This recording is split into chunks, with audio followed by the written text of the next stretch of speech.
ஆகாயம் டிவி கேட்டிருக்கீங்க, நீங்கள் நிழலா நிஜமா? ஐயா, நான் பொய்ன்னு சொல்ற வீடியோவை, டீப் ஃபேக் வீடியோவை நீங்க நிஜம்னு சொல்றீங்க. நான் நிஜம்னு சொல்ற கைலாசா தேசத்தை நீங்க கற்பனைன்னு சொல்றீங்க. உண்மையில பார்த்தா நான் கற்பனை தேசத்துல இருக்கேன்னு நீங்க சொல்றீங்க. நீங்க மாய உலகத்திலேயே இருக்கீங்க. உங்க உலகமே மாயைன்னு நான் நினைக்கிறேன். என் தேசம் கற்பனைன்னு நீங்க நினைக்கிறீங்க, உங்க உலகமே மாயைன்னு நான் நினைக்கிறேன்.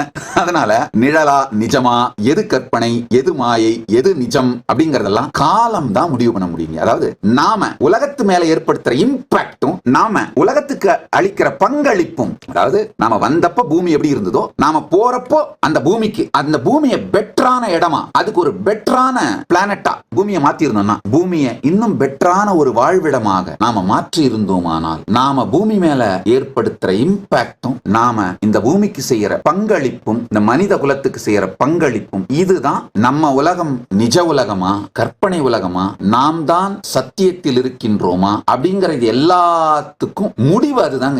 What we contribute, that is going to decide who is right, who is wrong, who is in reality, who is in delusion. நம்முடைய பங்களிப்பு தான் நாம் கற்பனை உலகத்தில் இருக்கின்றோமா அல்லது சத்தியத்தில் வாழுகின்றோமா அப்படிங்கறத முடிவு பண்ண முடியும்.